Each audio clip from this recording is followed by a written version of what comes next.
जुबान आपकी पहचान।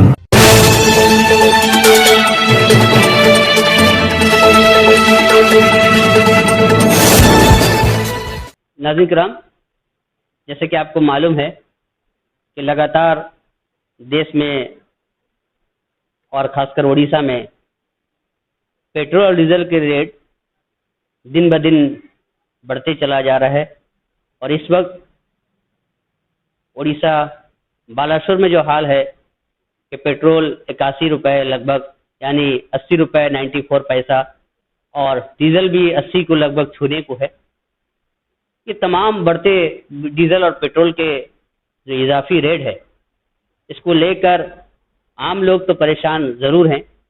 और जैसा कि कहा जाता है कि डीजल और पेट्रोल का दाम अगर बढ़ जाता है किसी भी मुल्क में, तो उस मुल्क की जो महंगाई और उस मुल्क में लोग परेशान ज़्यादा होते हैं, क्योंकि एक मुल्क को, एक देश को उसकी जो है तरक्की है, वो तरक्की के मापकाठी को अगर देखना होता है तो पहली फुर्सत में डीजल और पेट्रोल के रेट को देखते हैं कि वहाँ के डीजल और पेट्रोल के दाम कितने हैं।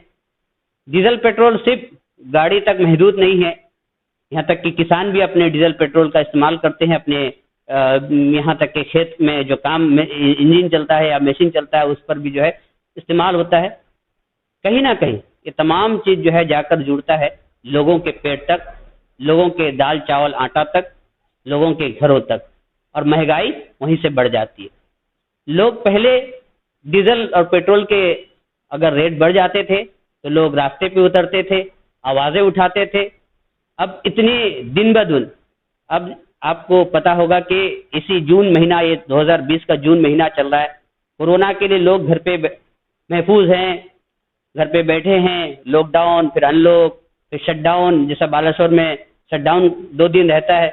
सब ठीक है, कोरोना के खौफ से लोग अपने अपने घर पे, लेकिन पेट्रोल डीजल के रेट बढ़ने पर किसी ने भी जबान नहीं खोल रहे हैं।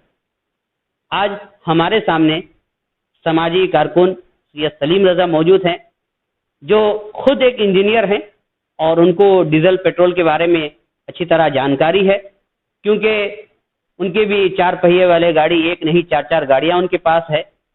और वो लोगों को करीब से देखते हैं, लोगों की परेशानियों को करीब से देखते हैं, क्योंकि वो समाजी वर्कर हैं, यानी समाजी कारकुन है, तो लोगों के पास पहुंचते हैं, लोगों के हालात को जानते हैं। आइए हम उनसे सीधा बात करते हैं कि इस बढ़ते दामों को लेकर उनका क्या राय है, वो क्या कहना चाहेंगे। सलीम भाई, आपका इस्तकबाल है तर्जुमान टीवी चैनल पे। आप इस बढ़ते रेट, जो डीजल और पेट्रोल के बढ़ती रेट को के बारे में आप क्या कहेंगे? जी, आपका भी बहुत बहुत शुक्रिया। वैसे तो जो कहने वाली बात थी आपने कह दिया कि किसी देश का जो स्पाइनल कॉर्ड होता है, मापदंड होता है, वो डीजल और पेट्रोल के दाम से डिसाइड होता है। बिकॉज एक बार डीजल का रेट बढ़े तो ट्रांसपोर्ट रेट बढ़ जाता है, ट्रांसपोर्ट रेट बढ़ जाए तो बेसिक एम्यूनिटीज जो हमारे पास है, खाने का सामान हो, दवाइयाँ हो, हर चीज़ का दाम बढ़ जाता है। इससे देश का जीडीपी नीचे जाता है, देश का इकोनॉमी जो है बहुत ख़राब हो जाता है और महंगाई बढ़ जाती है। आपने कह रखा है। मैं सिर्फ एक चीज़ बोलूँगा कि सरकार अगर टैक्स वसूल करना चाहता है तो काफ़ी है उनके पास रास्ते टैक्स वसूल करने का। डीजल से ना वसूलें, क्योंकि डीजल से वसूलने की वजह से आज के दिन पे, लॉकडाउन के इस दौरान पे, लोगों के पास खाने के लिए पैसे नहीं हैं, नौकरियां नहीं हैं, पहले ही लोग मुसीबत में हैं। और इस टाइम पे डीजल का रेट बढ़ा के अगर हम उनको और ज़्यादा तकलीफ में डालें तो उनका जीना मुश्किल हो जाता है। तो इस बात का मुझे दुख भी है कि सरकार के पास बहुत सारी एजेंसियां जो काम करती हैं, उनके पास इकोनॉमिस्ट हैं, उनके पास बहुत सारे बुद्धिजीवी हैं जो उनको ब्रेन्स देते हैं। तो इस तरह का कंटिन्यूस बढ़ाना और 6-7 रुपए के आसपास बढ़ जाना तकलीफ दे है। तो सीधा सीधा हम आपसे ये सवाल करेंगे कि ये पेट्रोल डीजल के रेट बढ़ जाने से आम लोग जो यूँ समझ लीजिए एक उठा के बैलेंस रखते हैं कि हमें 1,500 रुपये महीने में तेल के लिए खर्चा करना है या 2,000 रुपये खर्चा करना है, जो आम है, जो मिडिल क्लास के लोग हैं, उन पर किस तरह भारी पड़ेगा?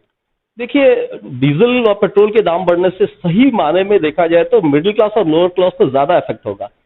हमें ये बात अच्छे से पता है कि उनके पास कार नहीं है चलाने के लिए, लेकिन ट्रांसपोर्ट का रेट बढ़ जाने की वजह से उनके घर पे जो दाल, रोटी, आटा आता है, उनके घर में जो दवाइयाँ आती हैं, उसका रेट बढ़ जाता है।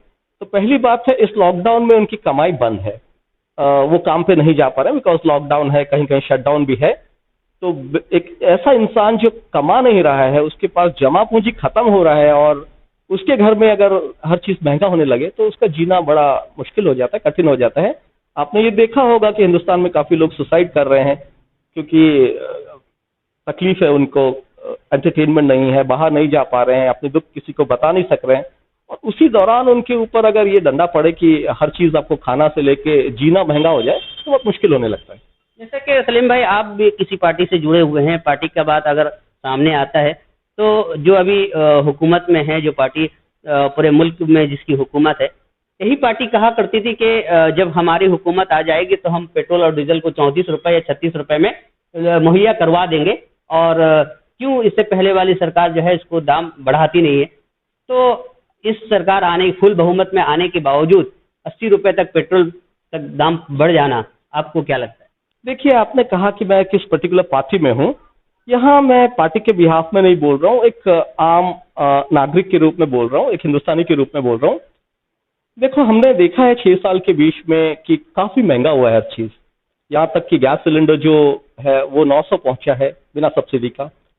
पेट्रोल डीजल आप देख रहे हैं, दाल महंगा हुआ है, हर चीज महंगा हुआ है। तो पहले ये सरकार कहती थी कि डीजल पेट्रोल सस्ता होना चाहिए। तो देखिए, जब आप पावर में नहीं रहते हो आप बड़ी बड़ी बातें करते हो, लेकिन वही सरकार एक सही सरकार है जो पावर में न रह के जो करती है और वो पावर में आने के बाद भी उसको पूरा करने की कोशिश करती है। आज आपको याद होगा कि जब कांग्रेस की सरकार हुआ करती थी तो इन्हीं के नेता जंतर मंतर में बैठ गए थे कि देश खतरे में है, महंगाई बढ़ रही है। यहां तक कि इनके नेता ने यह भी कहा था कि हम सत्ता में आते हैं तो 35 रुपया पेट्रोल कर देंगे। तो मुझे ये आज तक समझ में नहीं आया कि 35 तो क्या, ये अब धीरे धीरे करके मुझे लगता है ये 100 तो टच करेगा ही करेगा, और ये क्यों करेगा, किस लिए करेगा, वो मुझे समझ में नहीं आ रहा। क्योंकि उस जमाने में जो इंटरनेशनल रेट में पेट्रोलियम का रेट था और आज ज्यादा फर्क नहीं हुआ है। उस रूप से टैक्सेशन बहुत ज्यादा कलेक्ट किया जा रहा है जो कि गलत है। आज सिंपल से एक बात मैं बताता हूं कि हम जब यहां से भुवनेश्वर जाते हैं 3 टोल गेट पड़ते हैं जहां पे लगभग आना जाना 470 रुपये हम देते हैं।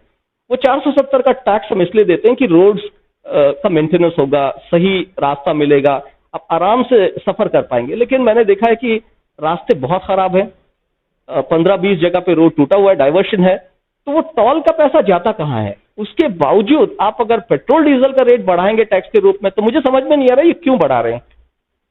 आखिर में आप क्या कहना चाहेंगे सरकार को दो लफ्जों में कि इसको लेके किस तरह सोचना चाहिए इसके तरफ गहराई से? क्योंकि सरकार खुद ही एक समझदार एजेंसी है, ऑर्गेनाइजेशन है के पास बैठे हुए, उन्हें साफ साफ पता है कि देश खतरे में है, गरीब परेशान है, मिडिल क्लास बहुत ज्यादा तकलीफ में है। कुछ चंद लोग हैं जो ठीक है जी ले रहे हैं, उनके पास जमा बका कुछ पैसा पड़ा हुआ है, वो जी रहे हैं। तो सरकार को मेरे द्वारा कुछ कहने से फर्क नहीं पड़ेगा, लेकिन आपके चैनल से मैं सरकार को गुजारिश करूंगा कि जैसा आपने वादा किया था, जैसे आपने वादा किया था कि आप गरीब के सरकार हैं, गरीबों के सरकार हैं, तो उस तरह आप गरीबों का सोचिए। और आपने ये भी वादा किया था कि महंगाई कम करेंगे, आपने ये भी वादा किया था कि देश को बहुत ऊंचाई तक ले जाएंगे, तो आप उस डायरेक्शन पे काम कीजिए और खास करके मिडिल क्लास और गरीबों के बारे में सोचिए। और उम्मीद करता हूं कि ये बात सरकार तक पहुंचे और वो डीजल पेट्रोल के दाम के साथ साथ जॉब्स क्रिएट करें, क्योंकि अभी लोगों के पास जॉब नहीं है, दुकानें बंद है, रोजगार नहीं है। इसके बारे में भी सोचें और एक बेहतर हिंदुस्तान बनाएं। शुक्रिया सलीम भाई, आपने टाइम दिया और डीजल पेट्रोल के बारे में आपने तज़किरा किया। नाज़रीन, आप भी अपना राय कमेंट और जो है इसमें जो है हमें बताएं, क्योंकि किस तरह आपको ये बढ़ती तादाद डीजल और पेट्रोल के लगते हैं। जब ये वीडियो अपलोड हो, यूट्यूब हो चाहे हमारा फेसबुक आईडी में आप देख रहे हो, जिसमें भी देखते हैं कमेंट में हमें बताएं, राय दें कि किस तरह आप देख रहे हैं हिंदुस्तान में बढ़ते तादाद पेट्रोल के दाम को लेकर आपकी क्या राय है, हमें कमेंट सेक्शन में ज़रूर बताएं। इसी के साथ अपना तर्जुमान बालाशोर, उड़ीसा।